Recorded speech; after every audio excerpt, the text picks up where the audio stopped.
Brian Crowley, $1,500 to $1,800 a year. That's the top line number I'm seeing on the savings the average homeowner in Florida might have if voters approve a cut, essentially a cut in property taxes, changing how homestead exemptions are done. Hard to imagine Floridians wouldn't buy that. Your thoughts? You know, what the November vote on the property tax amendment is probably one of the most significant votes that Floridians have taken in years.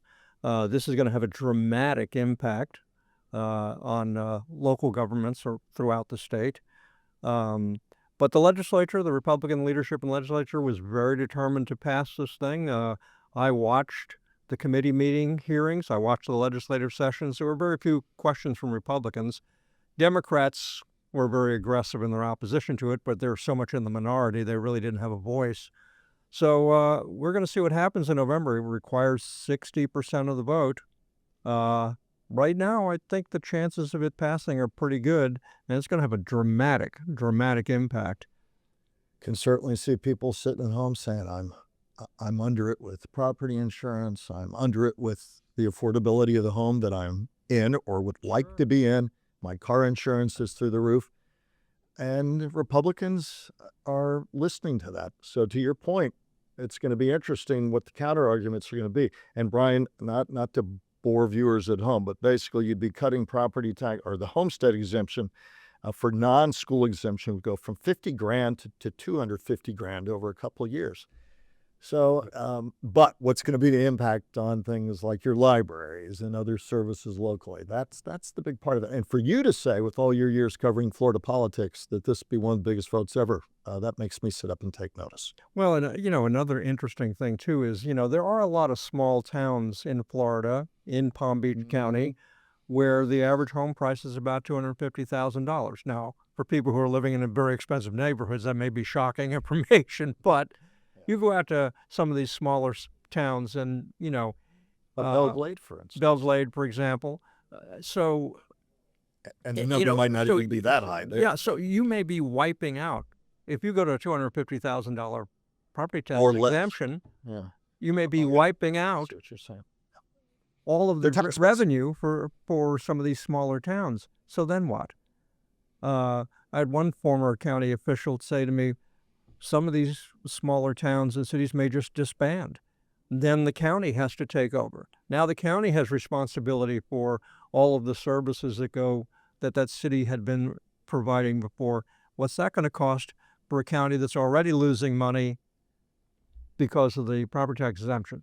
So it's interesting. I think that when you watch the legislature in action with this, one of the criticisms, justifiably so, was it's not like they went into any of these counties and cities and actually audited them. Is there waste? Sure. There's always waste. Mm-hmm. Should the waste be eliminated? Yes. But go in and identify exactly, go to a town or city or a county, audit it, determine how much waste there really is, challenge that waste, and deal with it. But this is just this, statewide, 67 counties, hundreds and hundreds of cities, and we're saying, that's it.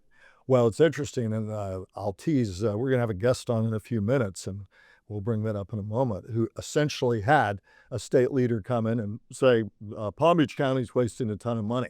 Suffice to say, there were some fireworks recently. We're going to get to him and that in a moment. It'll be interesting. But the point is, Brian, fundamentally, though, this is part of a trend over years, and you and I have talked about it for years, where more and more it seems that Republicans who once said we believe in local control are saying, well, not really. We believe in the state making those decisions, and good luck. We had a local mayor on recently. He said, I get yelled at for decisions that I and my board or my fellow council members no longer really have a role in making. They're being made at the state level, but we get yelled at if people don't like the outcome. And you and I have talked about it for a long time. Yeah, and I got some sense of some of the anger. We ran a little short excerpt of one of our episodes talking about this issue, and I said that it would eliminate free beaches.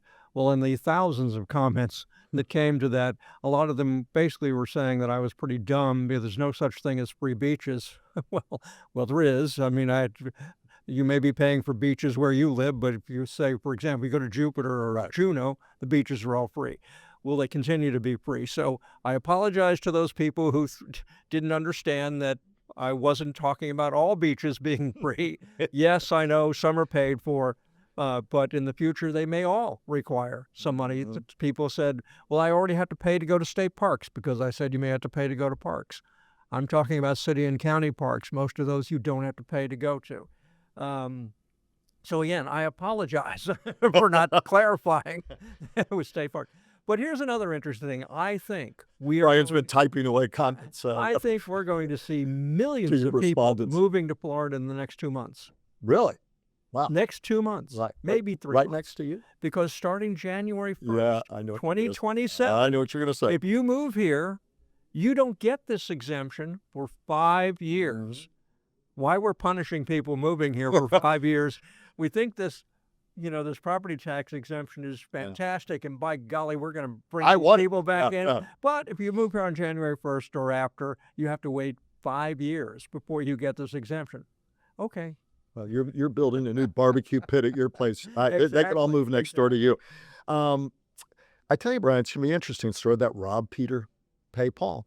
And again, I mean, you can really see both sides of this debate. People are awfully worried, and people say, I just need a break, and can make the argument, hey, if you'd have taken time to look at some of the things we're really worried about, of course, Republicans are in control in Tallahassee, so that argument would kind of bounce back on them. But at least in this one sense, they can say we're listening to people. Now, the counter arguments, yeah, if you'd done other things and other affordability issues, maybe we'd have more time to study this. But you have said something since the day I met you. Ultimately, voters decide who we are, what we spend, what we don't spend. So this is going to all ultimately be up to you, me, and other voters. And when we have Palm Beach County Abruzzo on in a few minutes, he's already confronted this. He's already trying to explain what the impact it's going to have on Palm Beach County and the 39 cities that we have in this county. Lots of people are talking about what's going to happen throughout the rest of Florida. So I think it's going to be really important for listeners and viewers to hear what Abruzzo has to say. They may not agree with him when he's all done, but it helps to have the information.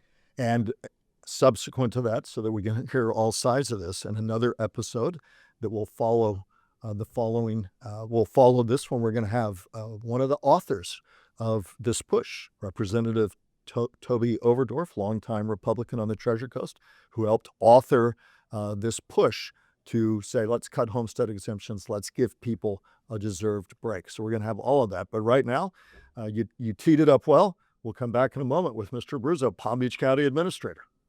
Podcast Magic, the Palm Beach County Administrator. You mentioned his name. He's right here. Isn't that amazing what we can do? Well, he's podcaster becoming a lot. Welcome. It's good to see you, Mr. Abruzzo. I am so excited to be on with you, gentlemen. The best election night coverage in the industry, in your history here in Palm Beach County is top. So pleasure to be here today. Thank you. Take it away. So speaking about elections, I hear there's a big one in November with an amendment that's going to have a big impact on counties and cities, and you feel strongly about the property tax amendment. Tell us. Well, first and foremost, let me just say I could only educate, I can't advocate by a state law, so our hands are tied about my personal feelings at this matter. But I will tell you that if this passes, it will be a significant impact to the budget. Services could potentially be cut a great deal. The Board of County Commissioners, which are remarkable, they work so hard for the residents of our community. We're really going to have to put pen to paper and try to figure out how we can live within this budget, which the cuts would change a lot of things in the community. Number one, I know traffic is a big issue. We're trying to tackle that now with technology and things that we have planned that are going to make moving around our county much better. That gets put on hold or scrapped. Our parks, we have one of the best park system in the entire nation. They will feel the impact as well.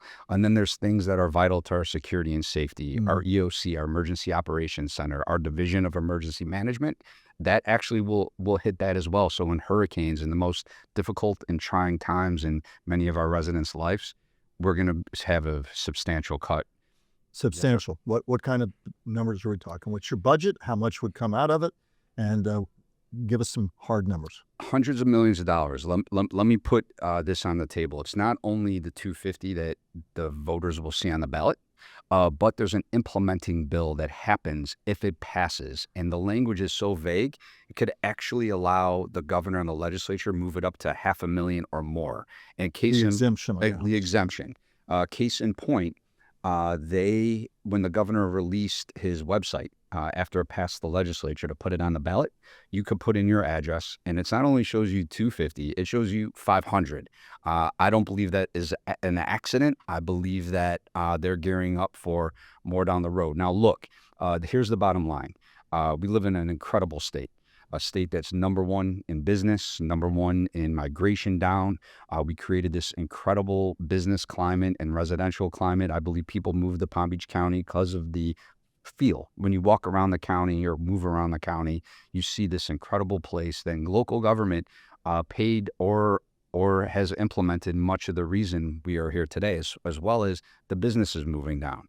So now we can't run our government with those type of cuts. So it's just the tax shift. Where are we going to tax to make up for all that lost revenue? I will tell you there's really only 2 primary areas that we can implement a tax. #1 would be on commercial property and non-homesteaded property, so hence the renters in Palm Beach County. Second would be if imposed a higher sales tax, which I don't think is the right thing to do. So we can't operate our governments. One interesting thing that occurred, and I was a legislator for a while, both House and Senate. Any big bill that comes in front of us, there's an revenue estimating conference that lets us know the fiscal impact to the community if it passes.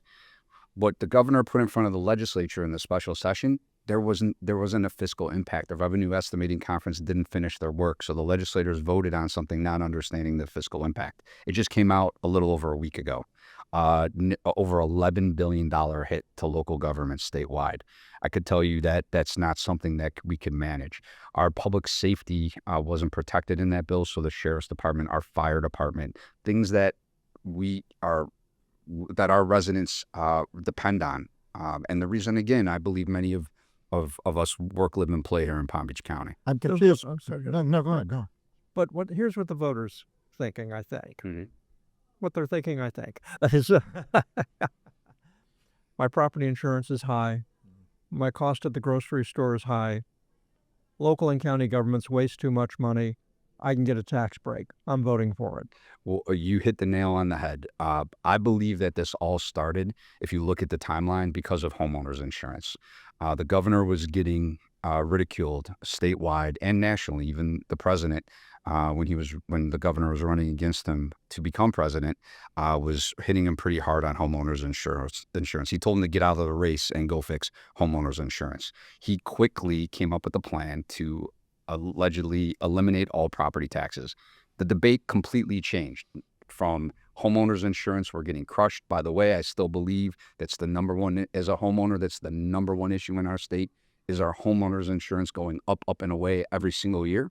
So he came out with this plan or comments, I should say. Well, he didn't really release a plan to eliminate homeowners property taxes.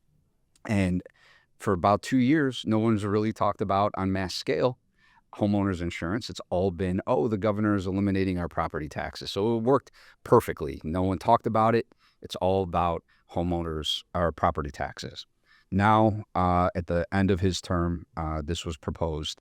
If it does pass, and the question is if, he's then out of office. The legislative leaderships aren't in their position. They're either out of office or onto something else. So they don't have to deal with the impacts of what occurs. And I think that's an important note. Sure. But something that is a little confusing to me. You're talking about police and fire, but you're saying, no, police, they won't be touched. Fire, they won't be touched. Basic infrastructure won't be touched.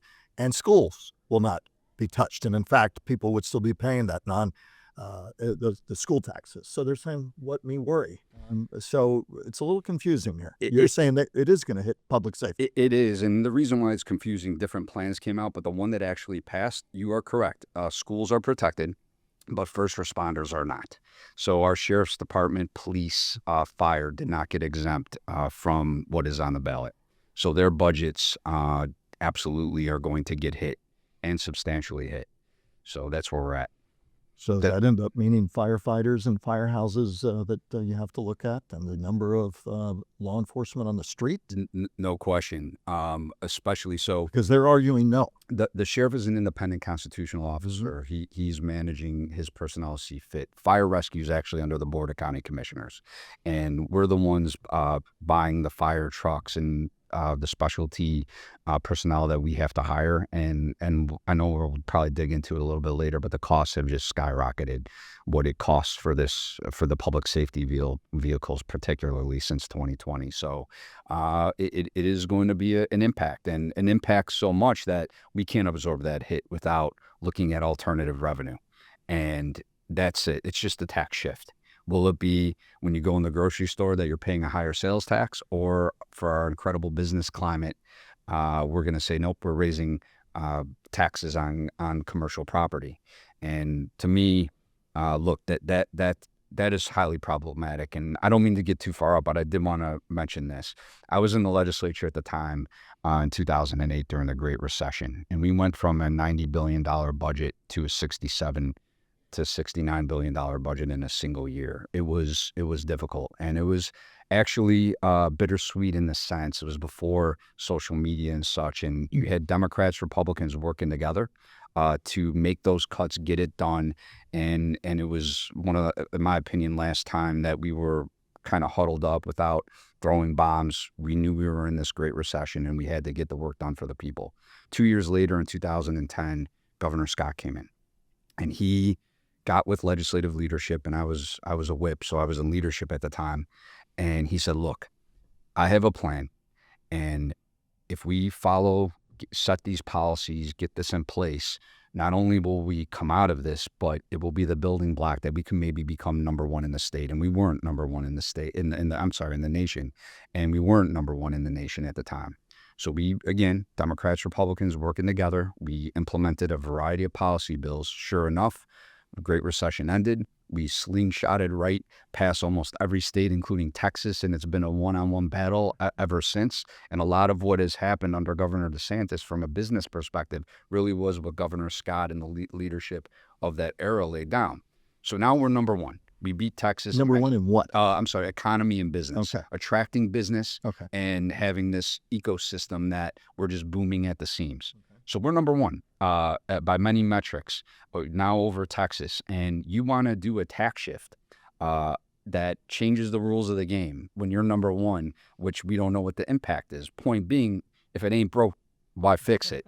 I don't understand well, I do, because of the shift, as we talked about, from homeowners insurance. But you're number one, you're attracting businesses down. We have the BDB, Business Development Board, and other groups that go out. They go to Illinois and New York and say, come to Florida. We have this great tax environment. We're pro-business. And then you're going to force local governments all throughout the state to change that. So I want the viewers to understand, by no means is this just a tax cut and everything stays where it's at. It would be highly likely a tax shift. Will it be catastrophic? You've been quoted as saying that. Yep, it will. So let's say I don't want to put words in your mouth. No. What? It would be, so without that revenue, it would be catastrophic. And I hate to be repetitive, but I'm going to go back to public safety. When I'm looking at our budget and what we have to do for fire rescue, I'm talking about the departments now under the board's authority. There's over 35 departments, and I'm really worried about emergency management and the hurricanes. We float a lot of money as well that we get reimbursed with later, but it doesn't come on time. We still have much outstanding dollars. I look at how we're going to balance our books with these hundreds of millions, and again, it remains to be seen until that implementing bill's put in. If it passes. If it passes. I will tell you that So just for the viewers to know, the budget, I've been the county administrator for 10 months. So this is my first budget. This is my very first budget that I'm doing right now. So Oh, Are you cursing your timing here? no. I showed up. My very first day, DOGE was here. Yeah. They came for 2 days. They were here the first day. I was an administrator, and then I started, and sure enough, they were there, going through everything. And we, by DOGE account, director of DOGE, which by the way, which is completely separate than the CFO, they commended us even in their report for being transparent, open. We furnished information to them every which way. Well, like a year, you get to do all this. Yes, and we just had our first budget workshop in chambers since I was administrator a little over a week ago, and I proposed the largest tax cut in county history for our departments that we control, a $35 million reduction. So I let the Board of County Commissioners know, my incredible bosses, that look, we could run this government at $35 million less, which would not be any major reductions to services. So I'm proud of that. I also started the Office of Cost Control and Compliance, which was blessed by the board. And this is not a DOGE. It's mainly for outside vendors, actually. If I showed you charts of how costs are exploding, it would be, I know your eyebrows would raise. So it's a very small department, but has some extreme high quality professionals in these positions that understand costs and control. And they're going to be really discussing things with our vendors and those who have contracts with the county to see, are we getting the best pricing, and coming back with recommendation and really holding their feet to the fire to make sure we're not being overcharged. That's where I see realistically we can have a multi-million-dollar impact. I have high hopes for the new office. It's the first of its kind. Hopefully other counties will pick it up and the ROI will speak for itself. So if you're a small city, and I'll use Belle Glade as an example, and other small cities along the coast too, I did a little Zillow thing with Belle Glade. There's barely a house that's over $250,000 according to Zillow. So that wipes out taxes. Does Belle Glade then have to end becoming a city and get taken over by the county? Brian, you're coming with the questions of the day so far. That's exactly right. So if the amendment passes, it's not only cities that are having some financial hardship like the Glades are, Belle Glade, Pahokee, South Bay, but even some more well-off cities that don't have any commercial property, they're going to get hit. And the question is, how many will we be absorbing? I've already had nearly a half dozen mayors contact me personally saying, we're going to have to turn it over to you to run because we're not going to be able to survive. So for the viewers to understand, there's the tax base. If there's not commercial property to make up for the residential reduction, they can't operate at all. So we anticipate getting well over a dozen municipalities ultimately if this passes. So what the state's saying to the county is, we're going to make you cut by hundreds of millions. We're going to likely eliminate all these cities. Then you have to run a larger geographic area on hundreds of millions of dollars less. It's not realistic. It's not reality. And hence why I'm being very forthcoming to let the residents know this is not a ploy. I'm not trying to scare anybody. We are going to have to get that revenue from somewhere else or we don't run. What kind of reaction are you getting from fellow county administrators all around the state? Oh, I think if they wanted to unify counties, I'm actually headed to Share the budget. Florida Association of Counties after this interview, and that this is obviously the talk of the state. It's a very serious impact. Look, I will be the first to say, I looked at our budget, found $35 million, and just to be clear, we have a $609 million budget. Within the 35 departments that are under the board's control of ad valorem dollars. And, that doesn't include the sheriff's as a constituent. Is that separate? That's separate. I'm segmenting out. Operational. I'm talking operational dollars for 35 departments, not including fire, rescue, and sheriff. I'm for argument's sake, let's hold first responders harmless for a moment. So the rest of the county, 35 department, including engineering, road and bridges, parks, library operation, libraries a little different. IT, technology and innovation, which we need to run our county. Yes, human resources. All the core function back, risk management, all the core functions that the county couldn't operate. That's within that $609 million budget. So I've found immediately, $35 million that I'm proposing to the board that we could run on and reduce. Bottom line, if this happens, how much does that 609 get cut? by nearly $250 million. So $250 million on it? yeah, well over 200 million. That's at the 250,000 exemption level. I do have to ask you, you got into a verbal tug of war with the CFO of the state not long ago. He said there's the CFO labeled about 400 plus million of the county's current budget as, quote, excessive wasteful spending, called it spending like drunken sailors. So when people hear that, they say kind of, what Brian brought up at least. He doesn't look like a sailor. No. I served in the Coast Guard. I served in the Coast Guard, so I guess. There you go. But I don't drink, so he helped stop some of them. He was. Yeah. And you stood up and said, "Hold on a minute," but people hear that and they're going to hear more of that. Sure. So what do you say? Look, you said a lot there. I did, and the CFO. First, let me just say this. I have been trying since December of last year to get the CFO to come and meet with us, meet with our Board of County Commissioners, meet with our budget staff, meet with me.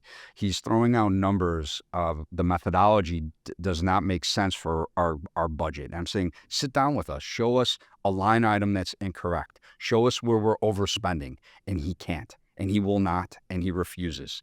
I furnished 3 separate public record requests on him to try to figure out how he's getting to these numbers, and he has not responded to any of them in over 200 days, which, by the way, is a violation of the law. If I did that, if I didn't respond to one of the state's public record requests, I would have highly likely, the Attorney General knocking at my door of the state of Florida saying, Administrator, you're breaking the law. You're in big trouble.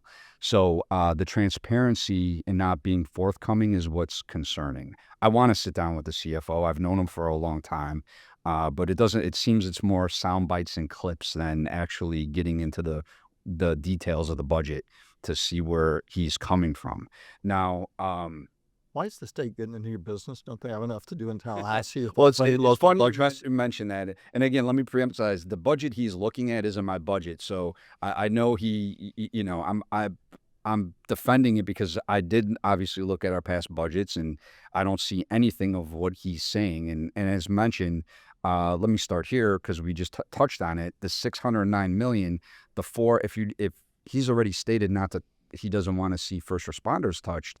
So that 444 million, by the way, when he first came in December, he said it was 344. Now it's 444. So we magically found an extra 100 million. That 444, 443 would be cut out of that 609.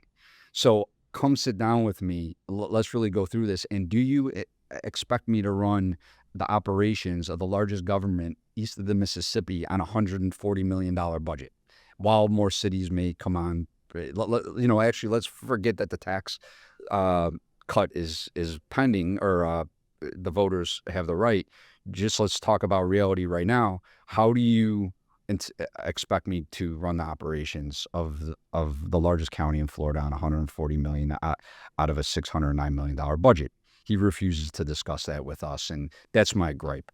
Come sit down. Be transparent, be open. Let's go through the budget. If you find duplication, things line by line, let's go through it. But Michael, you brought up an incredible point.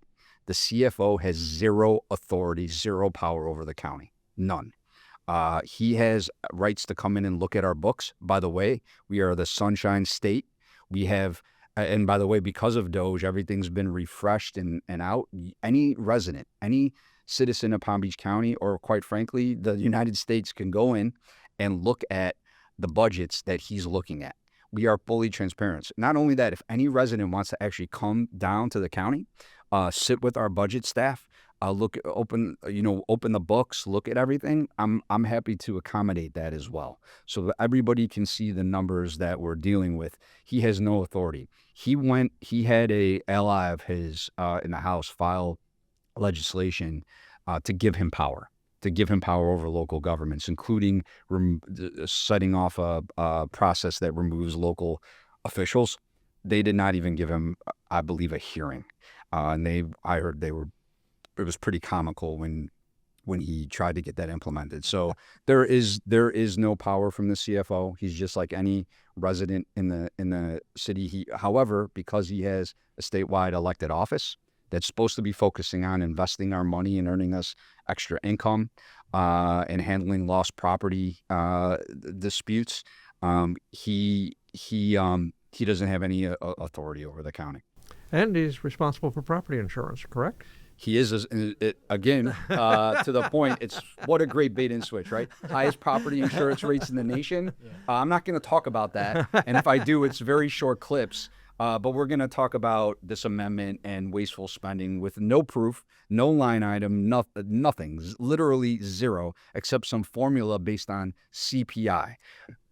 In our final moments, if you're sitting with constituents one by one, what's your bottom line? What's your bottom line soundbite to them about what's coming? I mean, it's going to be up to voters to decide, but what's coming if they say yes? They have to make the determination if they love the way Palm Beach County looks and feels, that the reason they reside here is because of the safety, because you can go into Publix and not keep your head on a swivel, or Walgreens with the entire store locked up, that they love going to our parks, that they know when a natural disaster hits, that Palm Beach County Fire Rescue and other frontline workers across our county are there for them. If they love our community, they may not want to be voting. They want to take a I have to be careful how I phrase this. Again, I could only educate. Sure. But they have to take a really good look at why they live here and why they love being Palm Beach County residents. But factually, we've been covering this issue a lot. Brian said, of all your years covering the legislature and covering votes here, you thought it'd be what?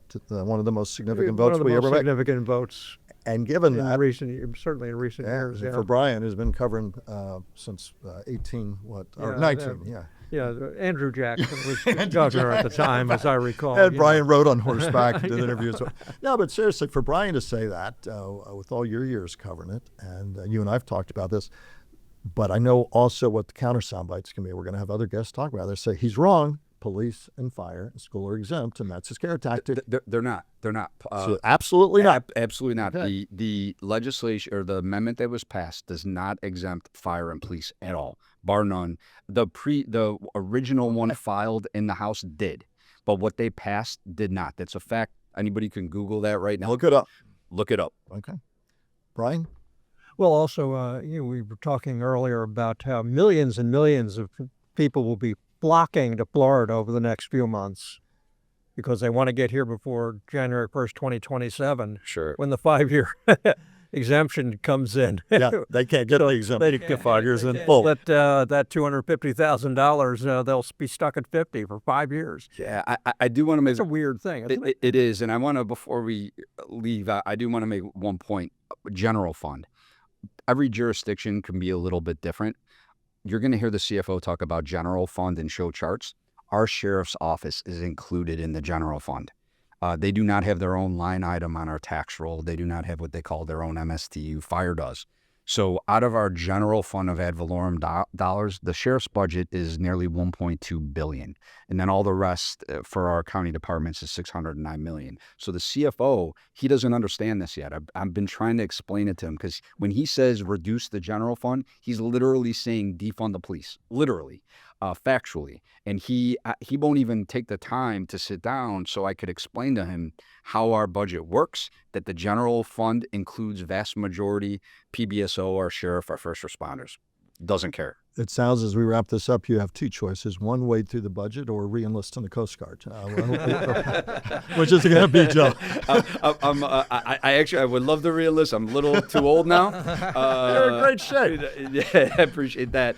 But I think my incredible bosses, the Board of County Commissioners, would not like that. So rip up my love. We know it's a discussion that we hope to have you back on. Final thoughts before we wrap this up. We thank you for at least putting a frame around this, and then ultimately, as you always say, voters are going to make a choice. I thank you very much for being here talking about all this, and thank you for watching and listening, and Top of Mind Florida will stay on this issue for the months to come.